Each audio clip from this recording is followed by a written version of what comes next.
त्रिकुटी के ऊपर बहुत जबरदस्त मेला लगा हुआ होता है और उस मेले में वही व्यक्ति विचलित होगा जो गुरुदेव से प्यार नहीं करता, जो गुरुदेव पर पूर्ण आश्रित नहीं है। जैसे आप सत्संग में आते हो, यहाँ भी एक दूसरे से यारी जोड़न में लागे रहते हो, तो फिर वो भी आपको हानि कर जाएगा, क्योंकि काल वहाँ पर हो सकता है आपके किसी यहाँ बने हुए मित्र के रूप में खड़ा हो जाए और आप उसके साथ साथ उस दूसरे स्थान पर जा पहुँचो।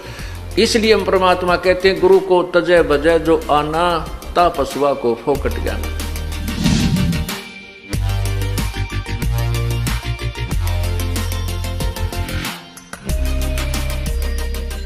तो जैसे गीता जी अध्याय नंबर 18 के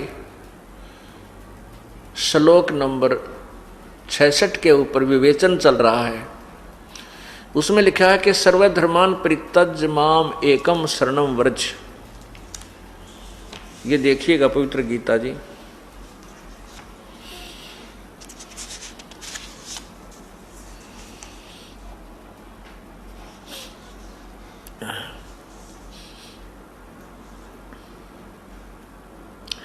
श्री मद् भगवत गीता, नीचे देखिएगा।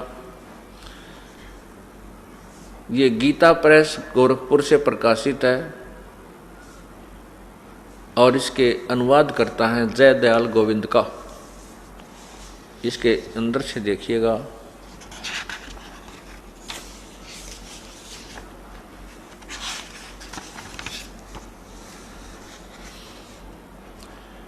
प्रकाशक एवं मुद्रक हैं गीता प्रेस गोरखपुर, गोविंद भवन कार्यालय कलकत्ता का संस्थान।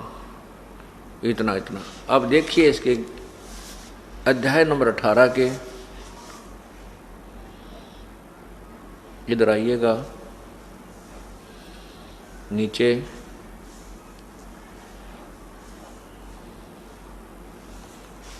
छठ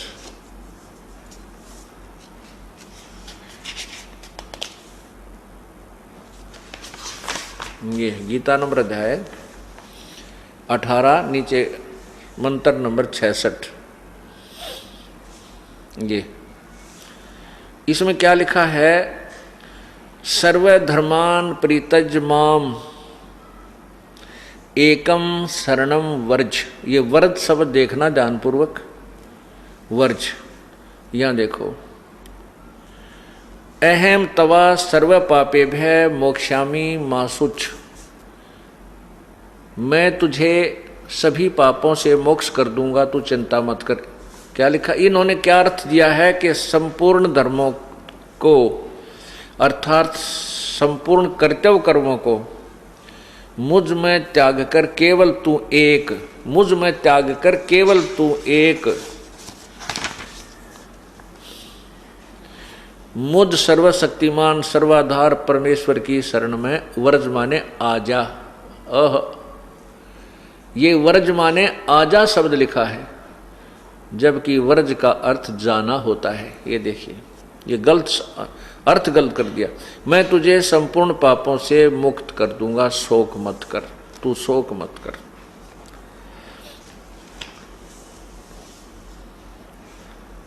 अब इन्होंने वर्ज माने जाना लिखा है। अब आपको संस्कृत शब्दकोश दिखाता हूं। इसमें स्पष्ट किया है कि वर्ज माने, इन्होंने वर्ज माने आना किया है।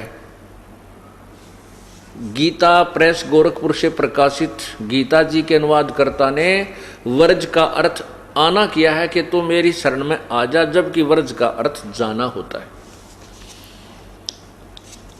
ये देखिएगा,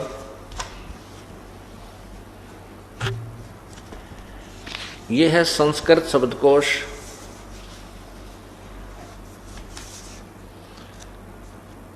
अब पुण्यात्माओं,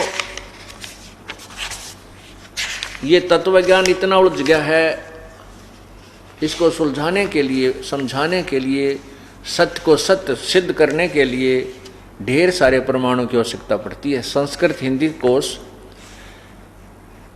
वामन शिवराम आपटे, नीचे कहाँ से छपी है ये देखिएगा। मोतीलाल बनारसी दास पब्लिशर्स प्राइवेट लिमिटेड दिल्ली से। इसके 993 पृष्ठ पर देखिएगा, ये वर्ड शब्द है। इसका अर्थ है जाना, चलना, प्रगति करना, आना नहीं है।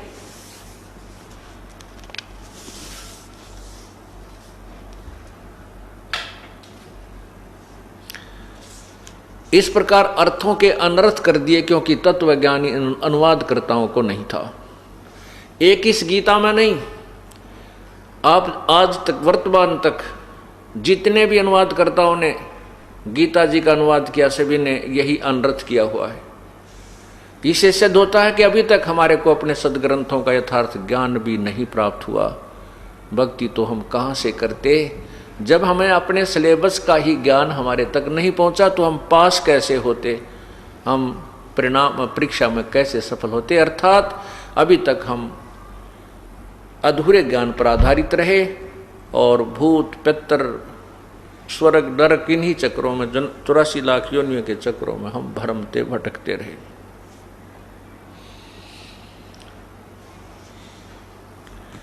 इसका अर्थ बनता है, गीता ज्ञानदाता प्रभु कह रहा है कि तू यदि परम शांति चाहता है, गीता अध्याय 18 के मंत्र 62 में कहा है कि अर्जुन तू सर्वभाव से उस परमेश्वर की शरण में जा। देखिएगा, यही वो पवित्र गीता जी अनुवाद करता है गीता प्रेस जगदयाल गोविंद का, और गीता प्रेस गोरखपुर से ही प्रकाशित है। अध्याय 18 नीचे मंत्र 62 देखिएगा, ये रहा।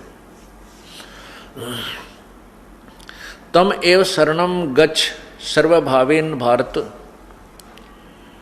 तत्प्रसादात तत् प्रसादात प्राम शांतिम स्थानम प्रयासपि शाश्वतम। यहाँ क्या लिखा है कि हे भारत, सब प्रकार से उस परमेश्वर की शरण में जा, गच्छ। उस परमात्मा की परम कृपा से ही तू परम शांति और शाश्वतम स्थानम,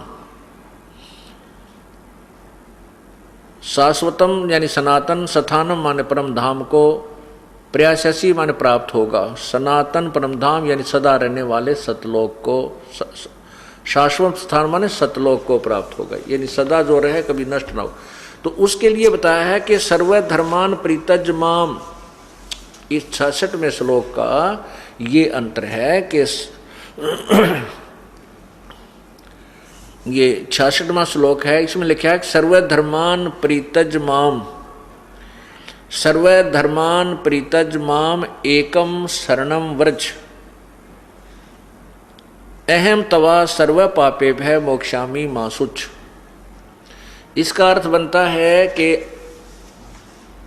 गीता ज्ञानदाता प्रभु कह रहा है कि उस परमात्मा की शरण में तू जा, लेकिन वहां जाने से पहले तूने मेरे लेवल की जो भक्ति की है वो मुझे त्यागनी होगी। मेरे में छोड़ जा, फिर मैं तुझे सभी कर्मों से, सभी पाप कर्मों से मोक्ष कर दूंगा। अब हम पाप के कारण यहाँ 84 लाख योनियों में दंड भोग रहे हैं, कभी नरक में जाते हैं, हम मुक्त नहीं हो पाते। पूर्ण परमात्मा की भक्ति ना करके हम अन्य साधना करते रहे, अन्य देवताओं की पूजा करके हम स्वर्ग चले गए, महास्वर्ग अर्थात ब्रह्मलोक में चले गए। वहां अपनी पुण्य कमाई को समाप्त करके फिर 84 लाख योनियों में ये कष्ट उठाते रहे। अब परमात्मा ने हमें तत्वज्ञान दे दिया है कि हम अब अपनी कमाई को व्यर्थ नहीं करेंगे और काल के लोक की कोई सुविधा हम प्राप्त नहीं करेंगे, इच्छा भी नहीं करेंगे। जैसे तो उसके लिए हमने क्या करना है वो विधि बता दी है कि जो ब्रह्म की साधना ओम जाप है और यहाँ की जितने भी धर्म यज्ञ आदि हम करते हैं ये ब्रह्म को दे देंगे। यह फिर हमें यहाँ से ऋण मुक्त कर देगा, नो ड्यू सर्टिफिकेट दे देगा। तब हम तिरकुटी से आगे, तिरकुटी पर जाकर के ये ओम नाम का जो कमाई है ये वहाँ दी जाएगी। वहाँ इस दास के रूप में परमपिता परमेश्वर कबीर जी विद्यमान होंगे, क्योंकि आप अपने गुरुदेव को प्रभु का स्वरूप मानकर, प्रभु मानकर उसके ऊपर इतने आकर्षित हो जाओगे और जहाँ भी वो आपको दिखाई देंगे आप एकदम दौड़ के उनके पास पहुँच जाओगे। जैसे अब आपका स्वभाव बन रहा है कि गुरु जी की जरा सी झलक आपको दिखती है, आप खड़े होकर के एडी उठा कर एक टक देखते रहते हो। ये रिहर्सल आपके त्रिकुटी पर काम आवेगी जब संसार छोड़कर जाओगे। वहाँ देखते ही अपने गुरुदेव के आप दौड़े जाओगे, फिर आपको वहाँ इधर उधर देखने की आवश्यकता नहीं पड़ेगी। जहाँ ठगी होती है आपका ध्यान ही नहीं जाएगा किसी की ओर। ये परमात्मा का और एक दाव है। त्रिकुटी के ऊपर बहुत जबरदस्त मेला लगा हुआ होता है और उस मेले में वही व्यक्ति विचलित होगा जो गुरुदेव से प्यार नहीं करता, जो गुरुदेव पर पूर्ण आश्रित नहीं है। जैसे आप सत्संग में आते हो, यहाँ भी एक दूसरे से यारी जोड़न में लागे रहते हो, तो फिर वो भी आपको हानि कर जाए, क्योंकि काल वहाँ पर हो सकता है आपके किसी यहाँ बने हुए मित्र के रूप में खड़ा हो जाए और आप उसके साथ साथ उस दूसरे स्थान पर जा पहुँचो। इसलिए हम परमात्मा कहते हैं, गुरु को तजय बजय जो आना, ता पशुआ को फोकट जाना। दोस्ती रिश्तेदारियां तो अपने घर पे बहुत है, केवल एक परमात्मा तत्पश्चात गुरु जी, अन्य में आपकी आस्था नहीं होनी चाहिए। त्रिकुटी के ऊपर आपको इस दास के रूप में परमेश्वर मिलेगा, कबीर परमेश्वर जी मिलेंगे। वो फिर आपको साथ लेकर जाएंगे उस त्रिकुटी के ऊपर। ज्योति निरंजन ने एक धर्मराज, इस काल ने, ब्रह्म ने अपना एक वहाँ लेखाकार बैठा रखा है। वहाँ जाकर कहेंगे, ले भाई हिसाब कर हमारे इस सेवक का, अपना कर लेना देना बराबर, इसके इतनी कमाई है, ये तुम्हारे ब्रह्म लेवल की ओम नाम की कमाई है यज्ञों की, ये पकड़ और कर इसका लेखा जोखा बराबर। हम फिर आगे चलते हैं। जो दूसरा मंत्र तो तत्व मंत्र है, जो वास्तविक मंत्र आपको उपदेशी को बताया जाता है, उस मंत्र की कमाई से फिर हम परब्रह्म के लोक को पार करेंगे, जो 21 7 संग ब्रह्मंडों का क्षेत्र है, जिसको पार करने में हमें इतना टैक्स देना पड़ेगा, किराया देना पड़ेगा। और जो तीसरा मंत्र सार नाम है, जो सत संकेतिक है, वो उसकी कमाई आपको सतलोक में स्थायी स्थान देगी, फिर आप कभी लौट कर नहीं आओगे। ये कई संत, उनके भक्त कहते हैं, हमारे गुरुजी तो सीधे त्रिकुटी पर पहुंचा देते, हम इन कमलों में नहीं उलझते। त्रिकुटी तो उन्होंने ऐसा मान रखा जैसा बरवाड़े का बस स्टैंड हो, घूमता फिरता घूमया, पैदल चला जा, जब चला जा। तेरा गजब हो, कितना मिसगाइड किया हुआ है भोली आत्माओं को उन अज्ञानी संतों ने। उन ABC का भी नहीं पता, भक्ति मार्ग का लाखों और करोड़ों की संख्या में अनुयायियों को काल के जाल में फंसा दिया।